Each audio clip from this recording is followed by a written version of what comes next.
قال فما خطبكم أيها المرسلون قالوا إنا أرسلنا إلى قوم مجرمين لنرسل عليهم حجارة من طين مسومة عند ربك للمسرفين فأخرجنا من كان فيها من المؤمنين فما وجدنا فيها غير بيت من المسلمين وتركنا فيها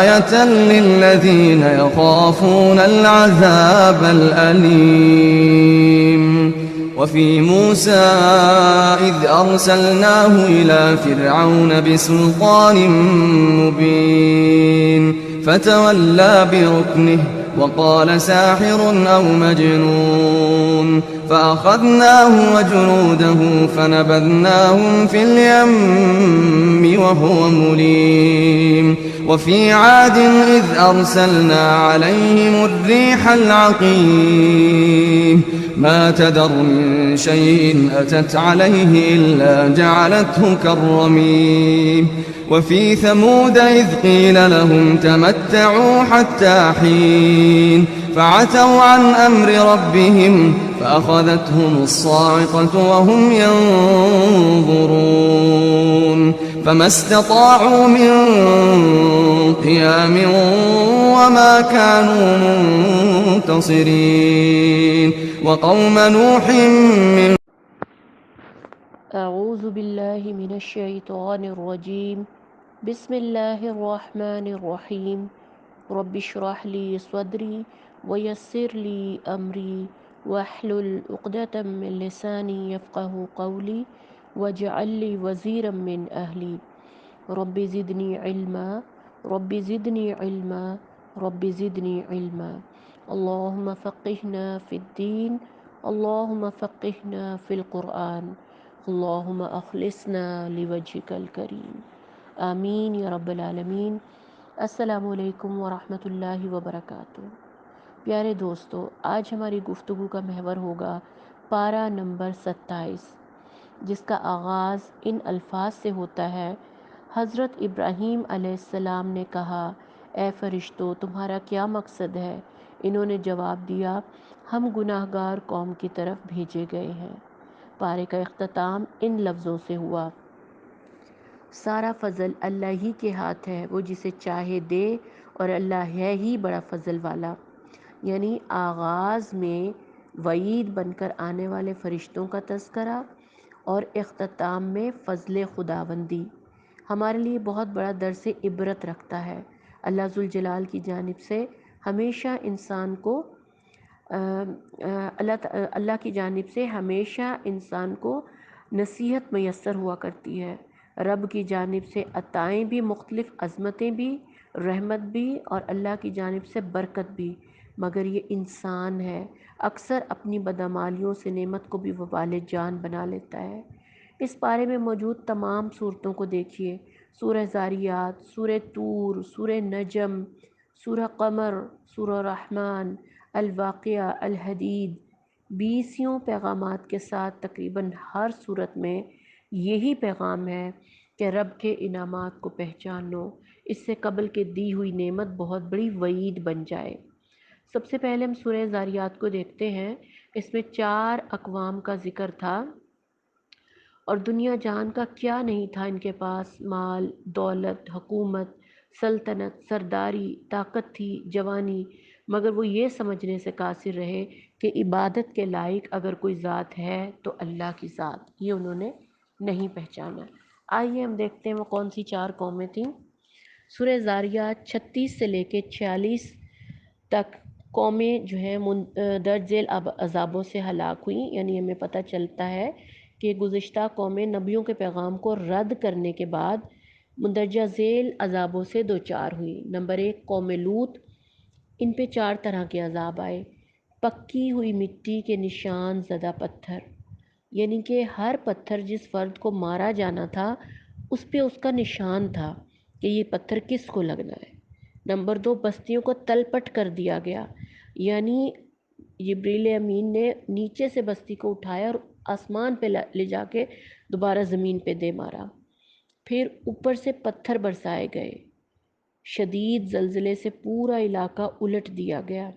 جو لوگ بچ کر بھاگے ان کو ان پتھروں نے ہلاک کر ڈالا، اور آخر میں بحیرہ مردار کا پانی ان بستیوں پر پھیل گیا۔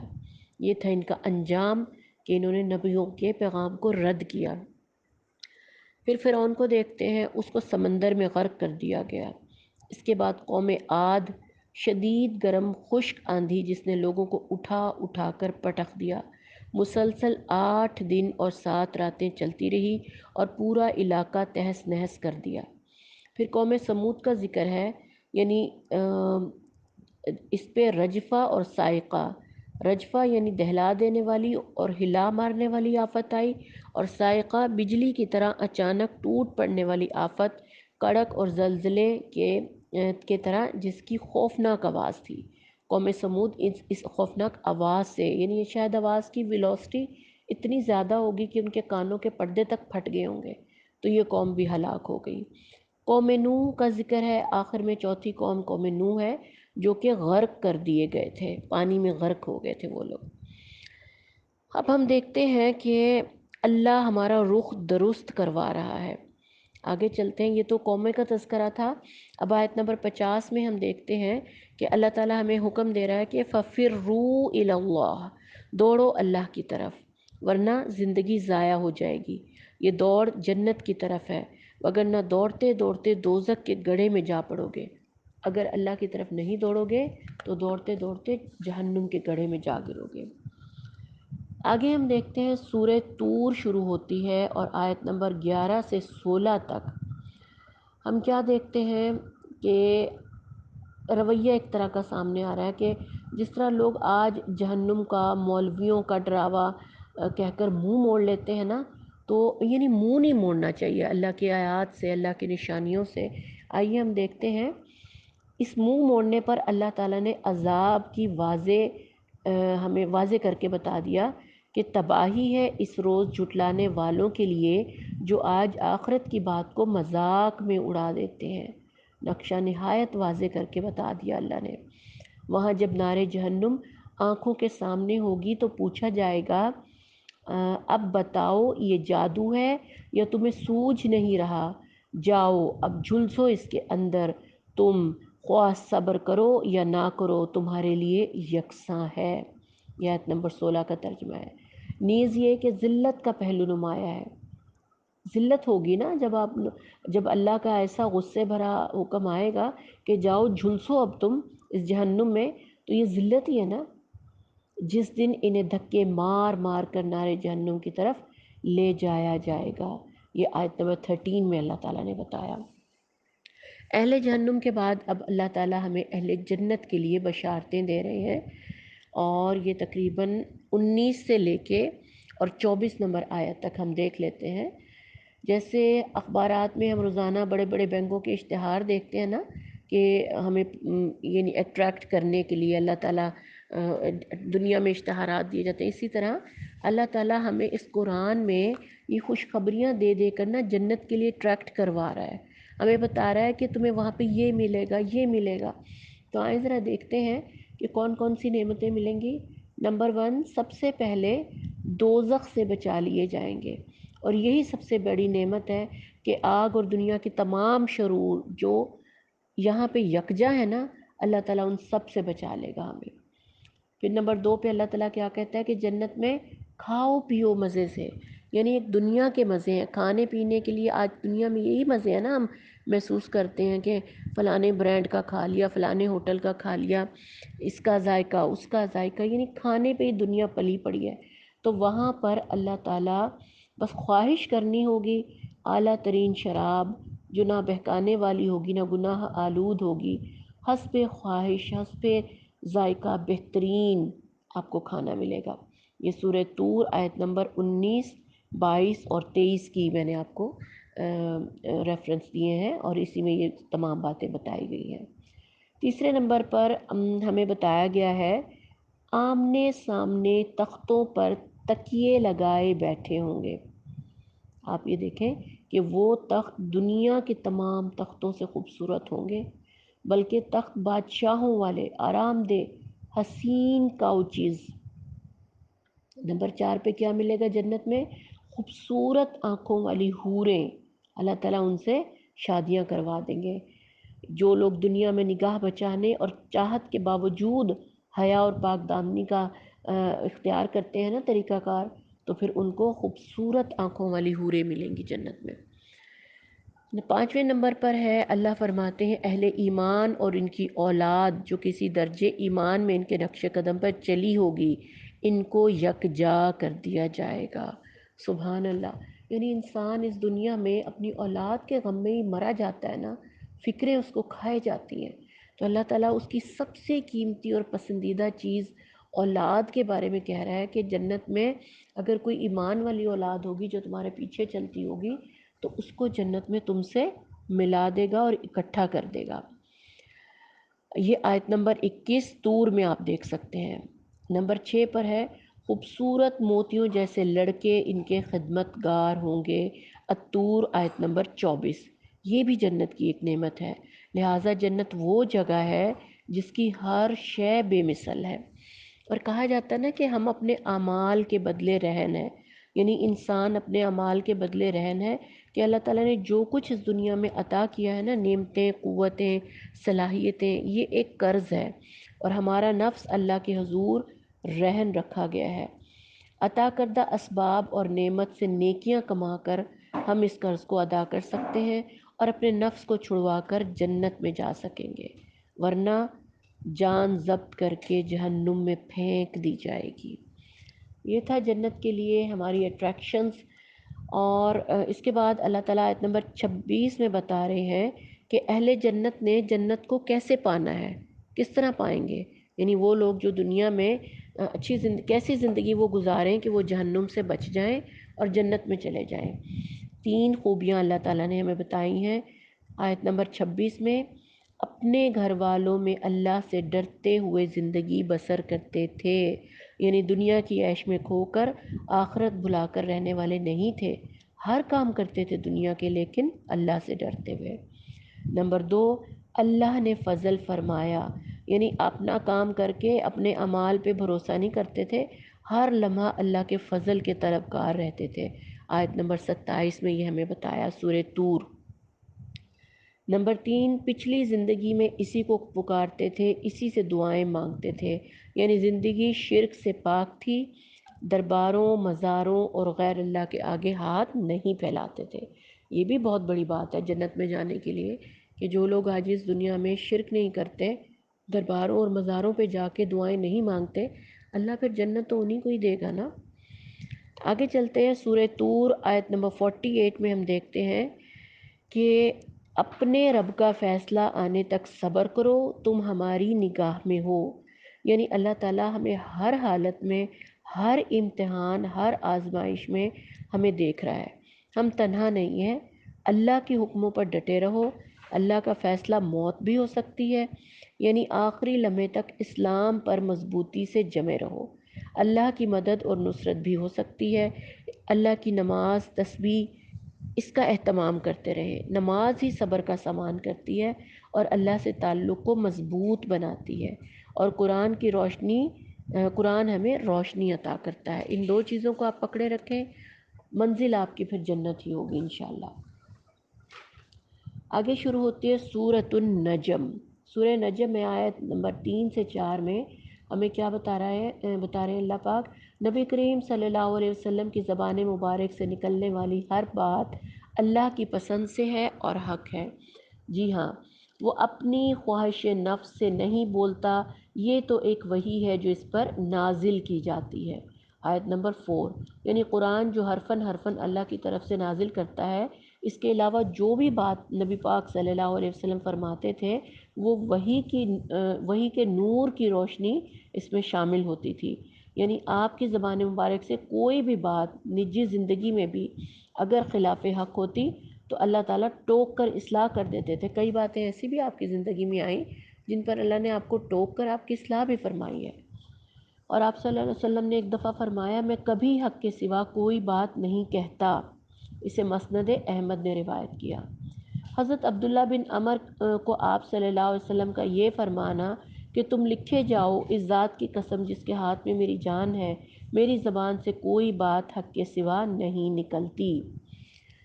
اس کے بعد آگے جا کے حضرت موسیٰ علیہ السلام اور حضرت ابراہیم علیہ السلام کے صحیفوں کا ذکر ہے کہ ان کے جو صحیفے تھے ان میں جو تعلیمات تھیں اول سے لے کر آخر تک وہی تعلیمات چلی آ رہی ہیں، بیسک تعلیمات وہی تھیں جو تورات میں بھی تھی، زبور میں بھی، انجیل میں بھی، اور اب قرآن میں بھی وہی بیسک ہیں۔ آئیے ہم دیکھتے ہیں وہ کون سی تعلیمات ہیں۔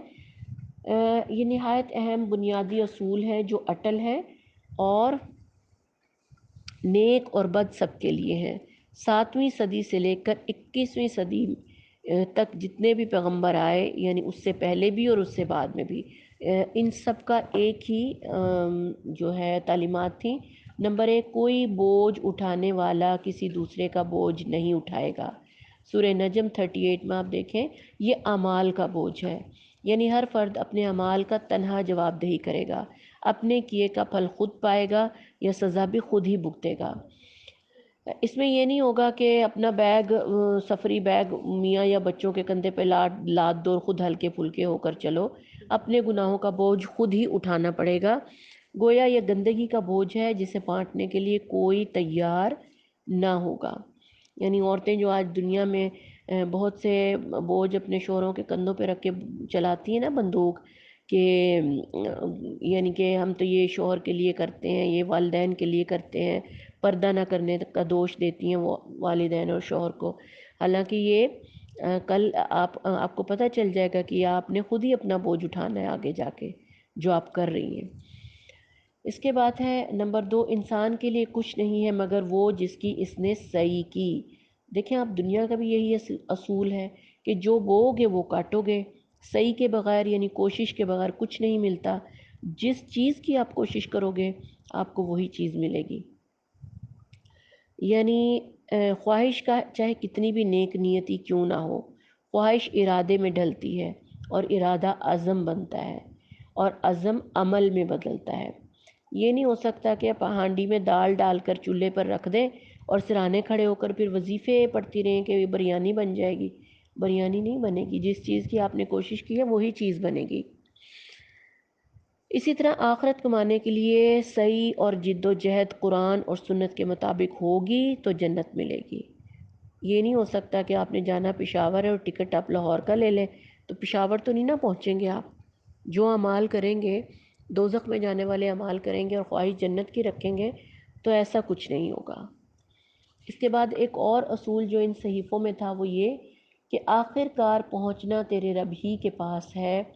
سورہ نجم آیت نمبر 42، یعنی دنیا کا کوئی چور دروازہ ایسا نہیں کہ دنیا سے نکل کر فرار ہوا جا سکے، جانا تو اللہ کے پاس ہی۔ اب آپ نے یہ سوچنا ہے کہ کیا آپ اس لائق ہیں، منہ دکھانے لائق، کہ اگر آج ہی آپ مر جاتے ہیں، اللہ کے حضور آپ کی تنہا پیشی ہے، تو آپ کیا سمجھتی ہیں کہ کیسے آپ فیس کریں گی، اچھائی کے لیے یا برائی کے لیے؟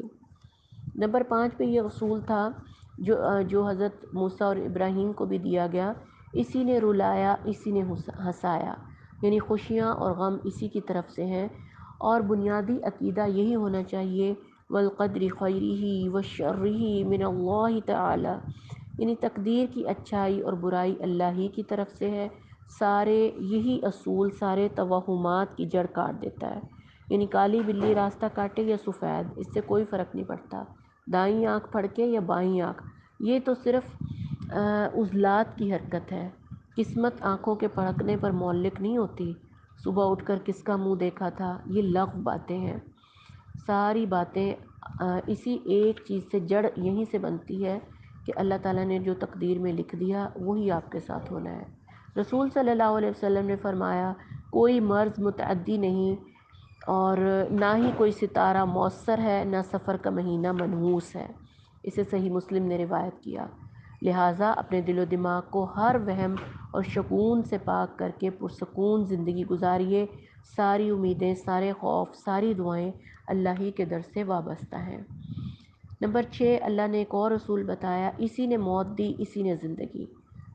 آیت نمبر 44، زندگی موت ایک اللہ کے سوا کسی کے اختیار میں نہیں، موت سے پہلے موت نہیں آ سکتی، لہٰذا بے خوف ہو جائیے۔ نمبر 7 یہ کہ اسی نے نر اور مادہ کا جوڑا پیدا کیا ایک بوند سے جب وہ ٹپکائی جاتی ہے۔ اللہ تعالیٰ نے بے جان مادے سے زندگی پیدا کرنے والا بتایا کہ اللہ ہی پیدا کرنے والا ہے، نر اور مادہ بنانے والی ذات اللہ ہی کی ہے، جب تک اللہ نہ چاہے کسی دربار پہ کسی بابے کے پاس جا کر آپ اولاد حاصل نہیں کر سکتے۔ آگے دیکھتے ہیں، یہ کہ دوسری زندگی بھی اسی نے بخشی، یعنی جس طرح ایک مرتبہ بوند سے جیتا جاگتا انسان بنایا وہی دوسری بار بھی پیدا کرے گا، یعنی والبعث بعد الموت، یہ آپ کا کنسیپٹ درست کیا جا رہا ہے۔ اس کے بعد ہے اسی نے غنی کیا اور اسی نے جائیداد بخشی، یعنی مال و دولت کسی اور کے اختیار میں نہیں ہے، یہ اللہ کی عطا ہے۔ انسان اپنے زور بازو سے جتنا بھی علم کما لے، حالانکہ اکثر دنیا میں بڑے بڑے عقل مند اور دانا جوتیاں چٹکاتے پھرتے ہیں اور کم پڑھے لکھے مال و زر میں کھیل رہے ہوتے ہیں، تو یہ اللہ ہی کی جائیداد ہے، اللہ ہی کا اختیار ہے، وہ جس کو جو چاہے دے۔ سورہ نجم کی آخری آیات نہایت مؤثر اور اثر انگیز ہیں، ہمارے حسب حال ہیں۔ یہ آخری گھڑی کی بات ہو رہی ہے، چاہے وہ قیامت ہو یا حشر ہو، خواہ وہ موت یعنی فرد کی، یعنی جب بھی کسی کی موت ہو وہ اسی کے لیے قیامت ہی ہے۔ آیت نمبر 58 میں اللہ تعالیٰ فرماتے ہیں، آنے والی گھڑی قریب آ لگی ہے، اللہ کے سوا کوئی اس کو ہٹانے والا نہیں۔ قرآن اور اسلام کو مذاق اور کھیل تماشے میں اڑا دینے والوں سے سوال ہے، اب کیا یہی وہ باتیں ہیں جس پر تم اظہار تعجب کرتے ہو، ہنستے ہو اور روتے نہیں ہو، اور گا بجا کر ٹالتے ہو؟ جھک جاؤ اللہ کے آگے اور بندگی بجا لاؤ۔ یعنی یہ آخری آیات ہمیں بتاتی ہیں کہ قرآن نے اصول، ضابطے، حقائق، جنت، دوزخ، جواب دہی سب کچھ اب آپ کو بیان فرما دیا ہے۔ کیسے جنت ملنی ہے، اس میں کیا ہونا ہے، کیوں جہنم میں جانا ہے، اس کے لیے کیا کرنا ہے، ہر بات اللہ تعالیٰ نے واضح کر دی۔ ان باتوں کو قبول کرنے کی بجائے ان پہ ہنسی مذاق اڑا دینا، یہ کل بھی کفار کا طریقہ کار رہا تھا اور یہ آج بھی یہی طریقہ کار ہے۔ اللہ تو ڈانٹ کر ہمیں فرما رہا ہے کہ جھک جاؤ اللہ کے آگے اور بندگی بجا لاؤ۔ تو یہ تھی یہ سورہ نجم کی آخری آیات، اور اس میں ہمارے لیے بہت اہم سبق ہے۔ اس کے بعد سورہ قمر شروع ہوتی ہے، اور سورہ قمر جو ہے ایک واقعے سے شروع ہوتی ہے، شق القمر کا واقعہ۔ ہجرت سے 5 سال قبل قمری مہینے کی 14ویں شب میں چاند یکا یک پھٹا، اس کا ایک ٹکڑا سامنے کی پہاڑی کے ایک طرف اور دوسرا ٹکڑا دوسری طرف نظر آیا۔ ایک لمحے کے بعد دونوں ٹکڑے باہم جڑ گئے۔ سورۃ القمر میں اللہ نے اسے قرب قیامت کی علامت کے طور پر پیش فرمایا۔ کفار نے کہا کہ محمد صلی اللہ علیہ وسلم نے ہماری آنکھوں پر جادو کر دیا اور ہماری آنکھوں نے دھوکہ کھایا، لیکن جب باہر سے آنے والے لوگوں نے بھی اس بات کی شہادت دی، آپ اس وقت منی میں تشریف فرما تھے، تو اس کا اللہ کی نشانی ہونا اور بھی واضح ہو گیا۔ اگرچہ یہ اللہ کی ایک بہت بڑی نشانی تھی، مگر خواہشات نفس کے اسیر کفار مکہ جو اللہ کے حضور سر نہ جھکانے پر قسم کھائے بیٹھے تھے، پھر بھی نہ مانے اور اسے جادو ہی قرار دیا۔ اس نشانی کو قیامت کی علامت قرار دیا کہ اسی طرح نظام کائنات درہم برہم ہو جانا اور ایک نئے عالم کا وجود میں آنا ممکن ہے۔ یہ سب کچھ واقعہ ہم سورۃ قمر آیت نمبر 8 میں دیکھ سکتے ہیں۔ آیت نمبر 14 میں ہم دیکھتے ہیں کہ حضرت نوح علیہ السلام نے مغلوب ہو کر کون سی دعا مانگی؟ جی ہاں، 950 سال کی شدید تبلیغ کے بعد، مکمل تبلیغ کے بعد مسلسل جھٹلائے گئے، اور نتیجے میں پھر انہوں نے دعا مانگی۔ جب حضرت نوح علیہ السلام کو ان کی قوم نے جھوٹا اور دیوانہ قرار دے دیا اور بری طرح جھڑک کے رکھ دیا، تو اللہ کے آگے اس اولو العزم نبی نے دعا کی، ربی انی مغلوب فانتصر، میں مغلوب ہو چکا ہوں، پس اب تو میری مدد فرما۔ یہ دعا ہر قسم کی مغلوبیت کی حالت میں اللہ کے حضور فریاد کے الفاظ ہیں، نبوی الفاظ ہیں، یعنی جو یاد کیے جانے اور مانگے جانے کے لائق ہیں۔ جب بھی آپ کسی سے مغلوب ہوں، جیسے وہ کوئی آپ کا افسر بھی ہو سکتا ہے، باس ہو سکتا ہے، اور بھی کئی طرح کی زندگی میں آپ کے ایسے جہاں سے آپ کو خطرہ ہو کہ آپ کی نہیں سنی جا رہی ہے، آپ کو کوئی اہمیت نہیں دے رہا، آپ یہ دعا پڑھ سکتے ہیں، ربی انی مغلوب فانتصر۔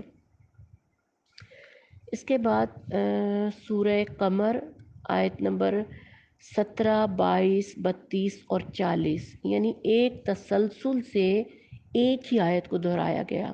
ترجمہ کیا ہے؟ ہم نے اس قرآن کو نصیحت کے لیے آسان ذریعہ بنا دیا ہے، پھر کیا ہے کوئی نصیحت قبول کرنے والا؟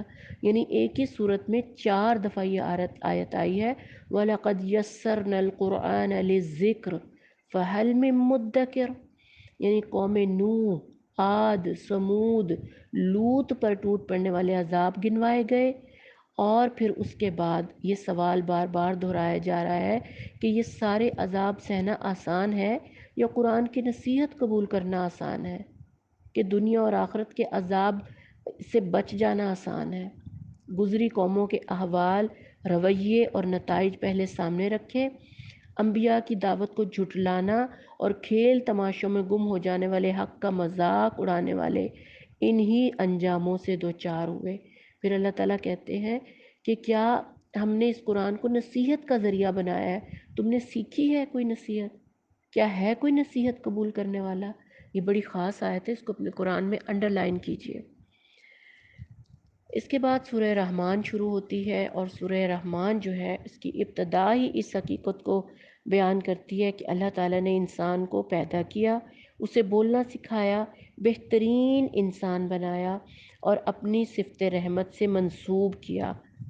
اللہ نے ہی ہمیں قرآن کی تعلیم دی، اسی لیے مومن کی شان دنیا کفر کے انسانوں سے بالا تر ہے کہ اسے اعلیٰ ترین تعلیم سے نوازا گیا۔ معلم خود اللہ تعالیٰ اور زمین پر نبی کریم صلی اللہ علیہ وسلم ہے۔ آپ صلی اللہ علیہ وسلم نے فرمایا، مجھے معلم بنا کر مبعوث کیا گیا۔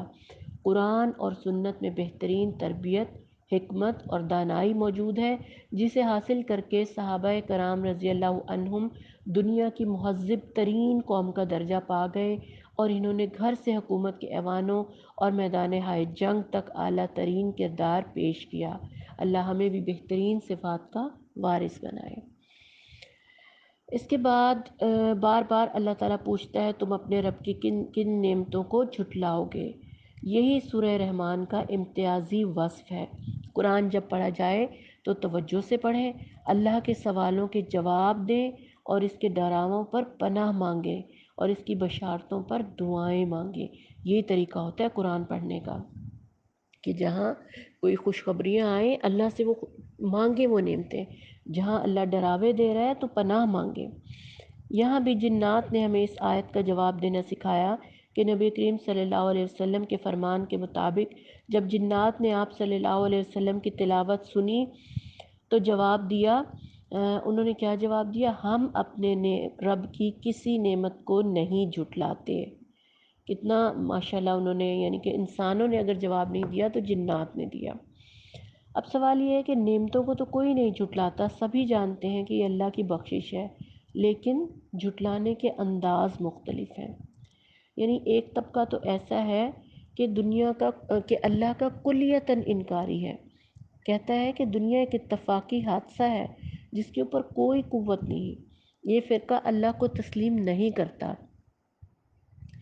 اور نہ ہی اللہ کا شکر اور شکرانہ دوسروں تک پہنچاتا ہے۔ اللہ کی نعمتوں تو ہضم کر لیتا ہے لیکن ان کا شکر ادا نہیں کرتا۔ اس کے بعد اللہ تعالیٰ نے سورہ رحمان میں ہی ہمیں پھل، غلے نعمت کے طور پر گنوائے، اور ان کی پیکنگ کا تذکرہ بھی فرمایا کہ کس طرح اللہ تعالیٰ نے خوبصورتی کے ساتھ پھلوں کی نہایت عمدہ پیکنگ کی۔ اللہ تعالیٰ پھل بنانے والے کی پاکی بیان کر رہی ہے اس صورت میں، اور اللہ تعالیٰ کہتے ہیں کہ جیسے ناریل کی مثال لیں، مشروب بھی ہے اور پھل بھی ہے، خوراک بھی ہے، تیل بھی ہے، سب کچھ یکجا۔ اسی طرح کیلا دیکھ لیں کس طرح خوبصورت پیکنگ ہے، اسی طرح ان گنت پھل لے لیں، آپ غلہ لے لیں، کہ جدا جدا انداز لیے ہوئے مکئی کا بھٹا ہرے رنگ کا، گندم کا دوسرے رنگ کا۔ آپ اسی طرح اللہ تعالیٰ نے اپنے پھلوں کی پیکنگ کا تذکرہ سورہ رحمان میں فرمایا۔ پھر آگے یہ فرمایا کہ انسان کو مٹی سے پیدا کیا، جنات کو آگ سے پیدا کیا، اور سورہ رحمان میں اللہ کی قدرت اور تخلیقات کی انواع و اقسام کا بیان ہے، اور اگر آپ اس کو غور سے پڑھیں گی، الگ سے اہتمام کے ساتھ پڑھیں گی، تو آپ کو تمام تفصیل پھر وہاں سے مل جائے گی۔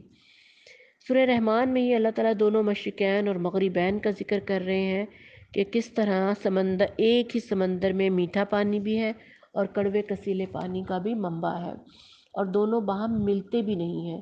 اسی طرح چشمے، زیورات میں استعمال ہونے والے موتی، یقیناً یہ ہم سب دیکھتے ہیں، علم رکھتے ہیں، لیکن جن چیزوں کا انسان چار جانب دیکھنے کا عادی ہو، اسی کو صرف اور صرف فور گرانٹیڈ لیتا ہے، سمجھتا ہے کہ یہ چیزیں مجھے ایسے ہی مل گئی ہیں انعام کے طور پر۔ اس کے بعد اللہ تعالیٰ کی آپ آیت نمبر 41 اور 44 میں دیکھیں سورہ رحمان، اللہ تعالیٰ تذلیل کے ساتھ ان لوگوں کو، یعنی جو اللہ کی نعمتوں کو جھٹلاتے ہیں، ان کا انجام بتا رہا ہے کہ تذلیل کے ساتھ پیشانی کے بال اور پاؤں پکڑ کر گھسیٹا جائے گا، جہنم اور کھولتے پانی کے مابین گردش کرتے دکھائے گئے۔ یہ سورہ رحمان ہے، اللہم لا تجعلنا منہم۔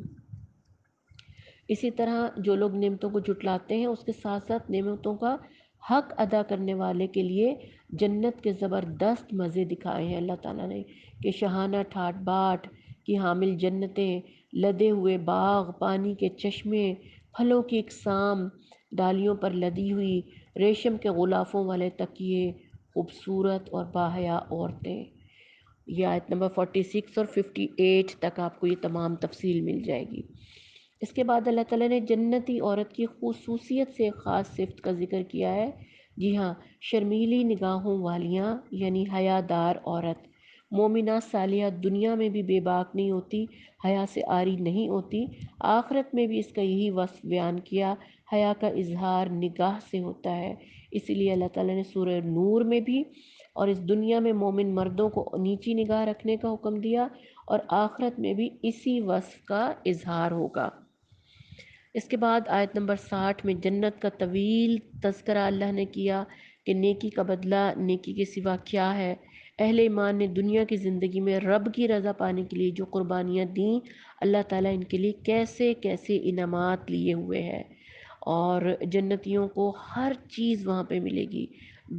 سونے اور چاندی کے برتن ہوں گے، دو دو جنتیں ہوں گی، اور ایسے سرسبز و شاداب باغات ہوں گے جو لش گرین ہوں گے، جن میں فواروں کی مانند ابلتے چشمے، پھل، خیموں میں حوریں، محلات میں بیویاں، اور خوبصورت یونیک قالین ہوں گے۔ کتنی خوبصورت، اللہ تعالیٰ نے جنت کا بہت اچھا تذکرہ کیا ہے سورہ رحمان میں۔ اور جنتی عورت کو نہ صرف خوبصورت بتایا گیا بلکہ خوبصیرت بھی کہا گیا۔ اب شروع ہوتی ہے سورہ واقعہ، اور سورہ واقعہ آیت نمبر 18 میں آپ دیکھیں کہ اس میں آخرت کے دن انسان 3 گروہوں میں تقسیم ہوں گے۔ غور سے سنیے گا ذرا، دائیں بازو والے، بائیں بازو والے، اور سابقون اولون۔ سابقون دراصل مقربون ہوں گے جو اللہ کی بارگاہ میں دائیں بازو والے، وہ لوگ ہوں گے جو انبیاء شہداء ہوں گے، وہ سابقون اولون ہوں گے۔ اسی طرح دائیں بازو والے دائمی عیش میں ہوں گے اور اپنا حصہ جنتوں میں پائیں گے، اور بائیں بازو والے وہ لوگ ہوں گے جو کفر کی عیش میں پڑے ہوئے ہوں گے۔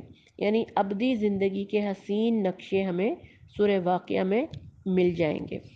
یہ آپ غور سے پڑھیے گا، تفصیل کے ساتھ پڑھیے گا۔ بائیں بازو والوں کا حشر ہولناک بتایا، یعنی کھولتا ہوا پانی، سیاہ دھواں۔ دنیا میں تو یہ خوشحال تھے، ان کی آنکھوں پر پردے پڑ گئے تھے، ہر طرح کے گناہوں پر دلیر تھے، زندگی کے بعد موت پر یقین نہیں رکھتے تھے۔ اسی لیے اللہ تعالیٰ نے آخرت میں شدت غضب سے تنزن ان کو زقوم کی غذا اور کھولتے ہوئے پانی کے مشروب کی ضیافت کی خبر سنائی، کہ پھر ان کے ساتھ یہ حشر ہوگا کہ زقوم کی خوراک پودا کھائیں گے اور کھولتا ہوا پانی پئیں گے، یہ ان کو کھانے پینے کو ملے گا۔ اسی طرح اللہ تعالیٰ ہمیں بار بار اپنی مثالیں دے دے کر سمجھا رہا ہے۔ قرآن میں اللہ تعالیٰ نے انسان کو بار بار سمجھایا ہے اور مختلف سوالات کے ذریعے بھی سمجھایا۔ اللہ پوچھتا ہے فلولا تصدقون، کیوں نہیں تم تصدیق کرتے اس قرآن کی؟ فلولا تذکرون، کیوں نہیں تم سبق لیتے؟ فلولا تشکرون، کیوں نہیں تم شکر گزار بنتے؟ کتنی مثالیں دیتا ہے، کبھی اللہ تعالیٰ دھمکاتا ہے، کبھی پیار کرتا ہے، کبھی قریب بلاتا ہے، کبھی سمجھاتا ہے، کبھی سوال کرتا ہے، لیکن انسان ہے کہ سمجھنے کے لیے تیار نہیں کسی صورت۔ اس کے بعد موت سب سے بڑی نصیحت ہے اور انسان اس کے معاملے میں بالکل بے بس ہے۔ جی ہاں، آیت نمبر 83 سے 87 سورہ حدید، حدید شروع ہو گئی ہے، نہیں سورہ واقعہ ہی ہے یہ، سورہ واقعہ آیت نمبر 83 اور 87 میں اللہ تعالیٰ کہہ رہے ہیں مرنے والے کی نکلتی جان واپس کیوں نہیں لے آتے؟ یعنی انسان بہترین ڈاکٹروں کے بیچ میں ہوتا ہے پھر بھی مر جاتا ہے، اسے روکنے پر کوئی قادر نہیں ہوتا۔ ملک الموت بھرے کمرے میں آ کر روح نکال کر لے جاتا ہے اور سب بے بسی کی تصویر بنے رو پیٹ کر رہ جاتے ہیں، لیکن نصیحت پھر بھی نہیں پکڑتے، 2 دن میں واقعہ بھول جاتے ہیں۔ اس کے بعد سورہ حدید شروع ہوتی ہے اور سورہ حدید میں اللہ تعالیٰ کی صفات کا بیان ہے اور آغاز میں ہی اللہ تعالیٰ اللہ کی صفات کو پہچاننے اور ایمان کی پختگی کا سامان لانے والی آیات ہیں۔ یعنی جتنا گہرا مطالعہ آپ ان صفات کا کریں گے، دل کی آنکھوں سے اللہ کو دیکھ کر اتنا ہی قرب حاصل کریں گے، دل کی آنکھوں سے دیکھ کر۔ اور آیت نمبر 1 سے لے کے 6 میں یہ یاد دہانی کروائی گئی ہے وَهُوَ مَعَكُمْ أَيْنَمَا كُنْتُمْ، وہ تمہارے ساتھ ہے جہاں بھی تم ہو۔ آیت نمبر 4 میں یہ بتایا۔ اس سے اس بات سے ایک طرف اس بات کی تسکین ہمیں ملتی ہے کہ اللہ ہمارے ساتھ ہے، اور پھر لیکن دوسری بات بھی ساتھ یہ ہے کہ ہم اس سے چھپ نہیں سکتے۔ مومن کھلے چھپے ہر حال میں اللہ سے ڈرتا ہے، کہیں جا کے چھپ کے بیٹھ نہیں جاتا۔ اس کے بعد سورہ حدید میں ہی ہمیں بتایا گیا کہ مال ہمارا نہیں، ہم صرف اس پر خلیفہ بنائے گئے ہیں، عارضی وقتی سپردگی ہمیں دی گئی ہے۔ مال اللہ کی امانت ہے اور ہم اس کے امین ہیں۔ اللہ کے حضور اس کی جواب دہی آخرت میں ہوگی کہ مال کہاں کمایا، کہاں خرچ کیا۔ احادیث کی روح سے ہماری اصل کمائی، اصل سیونگ وہ ہے جو ہم نے اللہ کی راہ میں خرچ کر دی، اور جو ہم نے خود اوڑھ پہن اور کھا پی لیا وہ سب ختم ہو گیا۔ رسول صلی اللہ علیہ وسلم نے فرمایا انسان کہتا ہے میرا مال میرا مال، حالانکہ اے انسان تیرا مال تو وہ ہے جو تو نے کھا کر ختم کر دیا، یا پہن کر بوسیدہ کر دیا، یا صدقہ کر کے آگے بھیج دیا۔ تیسرا یعنی جو صدقہ کر کے آگے بھیجا نا وہی مال انسان کے کام آئے گا۔ یعنی اس آیت میں ہمیں اللہ تعالیٰ انفاق فی سبیل اللہ پر اکسا رہے ہیں۔ اس کے بعد اسی آیت میں ہمیں یہ بتایا گیا، آگے چلتے ہیں آیت نمبر 10 سورہ حدید، کہ فتوحات سے پہلے خرچ کرنے اور بعد میں خرچ کرنے کے اجر میں فرق ہے۔ جی ہاں، مشکل حالات میں خطرات مول لے کر خرچ کرنا، جب کفر ٹوٹا پڑ رہا ہو، جہاد فی سبیل اللہ میں خرچ کرنے والوں کی پکڑ دھکڑ ہو، فتح کا بظاہر امکان نہ ہو، ایسے میں خرچ کرنے والوں کا اجر فتوحات کے بعد خرچ کرنے والوں سے بہت زیادہ ہے۔ یہ اللہ کا وعدہ ہے آیت نمبر 10 میں۔ اس کے بعد اللہ تعالیٰ ہم سے قرض مانگ رہا ہے، سارے خزانوں کا مالک۔ یہ سبجیکٹ پہلے سورہ آل عمران میں بھی آ چکا ہے کہ اللہ کی راہ میں خرچ کیا گیا مال اللہ اپنے ذمے قرض قرار دیتا ہے، جسے وہ اس دن بڑھا چڑھا کر لوٹائے گا جب ہم سب سے زیادہ اس کے محتاج ہوں گے۔ یعنی انفاق فی سبیل اللہ کے حوالے سے یہ واضح رہنا چاہیے کہ نبی صلی اللہ علیہ وسلم اور صحابہ نے انفاق کیسے کیا۔ سب سے بڑی نیکی یہی جانی جاتی ہے کہ اپنا مال، جان، جسم سب کچھ جہاد میں لگا دیا جائے۔ اب صورتحال یہ ہے کہ اللہ کا دین قسم و پرسی کی عالم میں ہے اور جہاد کی شدید ضرورت ہے، مال خرچ کرنے کی شدید ضرورت ہے۔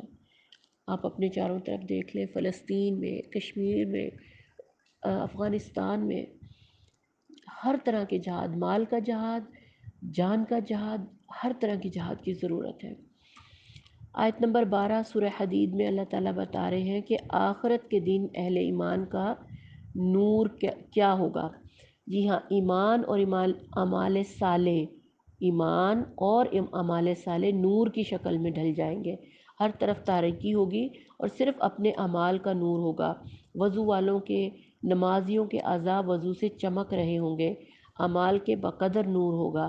جیسے کسی بجلی کی وولٹیج کم یا زیادہ ہوتی ہے نا، اسی طرح اعمال کے مطابق آپ کا نور بھی کم یا زیادہ ہوگا۔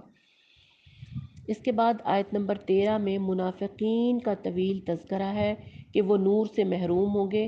وضو تو وہ بھی کرتے ہوں گے، نمازیں بھی پڑھتے ہوں گے، لیکن اللہ بتا رہے ہیں کہ منافقین کے اعمال ضائع ہو جاتے ہیں۔ آیت نمبر 13 سورہ حدید۔ اور اللہ تعالیٰ کہہ رہے ہیں کہ وہ خود اپنے آپ کو انہوں نے فتنے میں ڈالا، یعنی ایمان اور کفر کے مابین ڈولتے رہے، نہ مکمل اسلام اختیار کیا اور نہ ہی پورے کے پورے اسلام میں داخل ہوئے۔ پھر منافقین موقع پرست ہوتے ہیں، اسلام پر یکسو، موقع پرستی جو ہے نا ان کو اسلام پہ یکسو نہیں رہنے دیتی، پھر وہ شک میں پڑے رہتے ہیں، یعنی منافق کی ایمان کی کمی اسے یقین سے محروم کر دیتی ہے، شک کا مرض اس کے دل میں پڑ جاتا ہے۔ ایسے لوگ بھی منافقین ہیں، نور سے محروم رہیں گے۔ اسی طرح جھوٹی توقعات وہ بہت رکھتے ہیں، یعنی اللہ بڑا غفور الرحیم ہے، سارے گناہ معاف کر دے گا، ہمیں وہ آخر جہنم میں تو نہیں پھینک سکتا، مسلمان تو جہنم میں جائے گا ہی نہیں، اس طرح کی باتیں، نماز تو اللہ معاف کر دے گا، نیت صاف ہونی چاہیے، پردہ تو دل کا ہے، یہ سارے لیم ایکسکیوزز ہیں، سب کچھ۔ آیت نمبر 14 میں اللہ تعالیٰ فرماتا ہے یہاں تک کہ اللہ کا فیصلہ آ گیا، یعنی شیطان اپنا وار کرتا ہے ہم پہ دنیا میں، ہم اس کی باتوں میں آ جاتے ہیں اور اپنی آخرت کو بھلا کے منافقین کا طریقہ کار اختیار کر لیتے ہیں۔ آیت نمبر 16 ہمیں بتاتی ہے کہ کیا اہل ایمان کے لیے ابھی وہ وقت نہیں آیا کہ ان کے دل اللہ کے ذکر سے پگھلیں اور اس کے نازل کردہ حق کے آگے جھکیں۔ یہ تو لگتا ہے اللہ تعالیٰ ہم سے ہی مخاطب ہے، یہ تو لگتا ہے ہمارے ہی مطابق ہے کہ جو ہم اپنی مست اپنی کھال میں اور صرف اپنی چھت بچانے کی فکر میں ہم اس دنیا میں زندگی گزارتے ہیں نا، دین کی فکر نہ ہمیں، اللہ کی نہ آخرت کی۔ آیت نمبر 21 میں اللہ تعالیٰ ہمیں کیا کہہ رہا ہے کہ دوڑو۔ دنیا میں دو قسم کی دوڑیں لگی ہوئی ہیں، ایک اللہ اور جنت کی جانب، دوسری دنیا اور عارضی چاہتوں کی جانب۔ دونوں کا انجام الگ الگ ہے، اللہ کی طرف دوڑنے والا جنت کے باغات پائے گا اور کفر کی جانب دوڑ لگانے والا اس کا انجام قبر کی مٹی اور جہنم کا گڑھا ہوگی۔ اس کے بعد اللہ تعالیٰ کن لوگوں پر ناپسندیدگی کا اظہار فرما رہا ہے، جو اپنے آپ پر فخر و غرور اور ناز کرتے ہیں، بخیل ہوتے ہیں اور دوسروں کو بھی بخل پر اکساتے ہیں۔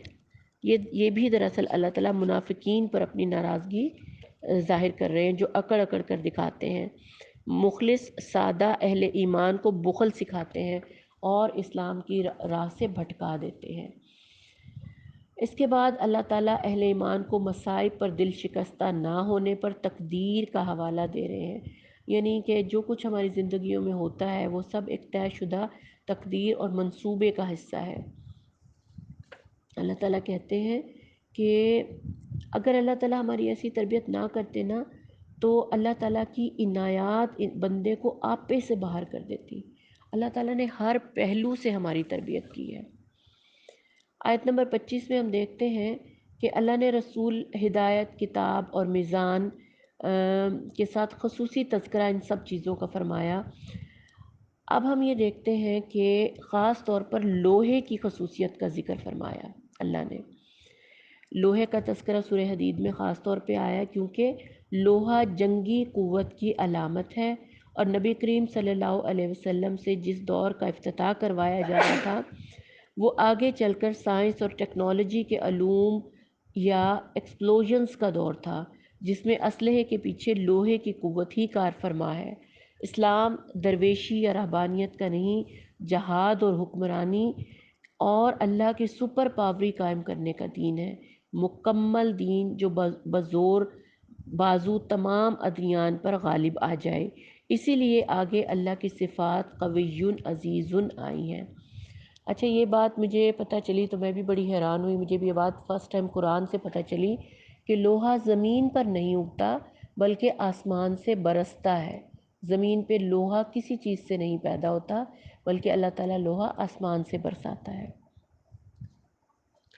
آیت نمبر 27 میں اللہ تعالیٰ ہمیں بتاتے ہیں کہ اللہ نے عیسائیوں میں رہبانیت نازل نہیں کی تھی، وہ انہوں نے خود گھڑی تھی۔ یہ ان بدعات میں سے ہے جو نبی کے بعد قوموں میں شیطان کے زیر اثر آئیں۔ اللہ کی محبت میں نبی کے راستے سے انحراف کر کے غلو کرنے اور حد سے بڑھ جانے کا یہ نتیجہ تھا، پھر وہ اس کو نبھا بھی نہ پائے۔ اسی لیے نبی کریم صلی اللہ علیہ وسلم نے اسلامی تعلیمات میں اعتدال کا نمونہ قائم کیا۔ نکاح بھی کیے، خوراک بھی کھائی، گوشت بھی کھایا، روزہ بھی رکھا، چھوڑا بھی، ترک دنیا کی کسی کو اجازت نہ دی۔ آج بھی یہی طریقہ کار ہے کہ انتہاؤں سے گریز کریں، نہ یہودیوں کی دنیا پرستی کریں، نہ عیسائیوں کی رہبانیت، بیچ بیچ کا راستہ اختیار کرنا ہے۔ ہمارے نبی کی امت کا کیا ہے؟ نبی صلی اللہ علیہ وسلم نے ہمیں اعتدال کا راستہ دکھایا۔ پیاری بہنوں، یہ تھا ہمارا پارہ نمبر 27۔ اللہ سے دعا کرتے ہیں کہ جو باتیں ہم نے پڑھی اب تک پورے قرآن میں، اللہ تعالیٰ ہمیں اس پر عمل کرنے کی توفیق عطا فرمائے، اس رمضان میں ہماری مغفرت فرمائے، ہمیں بہترین عبادت کرنے کی توفیق عطا فرمائے۔ ابھی بھی ہمارے پاس 2 راتیں موجود ہیں، خوب خوب عبادتیں کیجئے اور سب کے لیے دعائیں کیجئے تاکہ فرشتے بھی آپ کے حق میں دعائیں کریں۔ اللہ تعالیٰ ہمیں اس قرآن پر بہترین عمل کرنے والا، اسے سیکھنے والا اور سکھانے والا بنائے۔ آمین یا رب العالمین۔ السلام علیکم ورحمۃ اللہ وبرکاتہ۔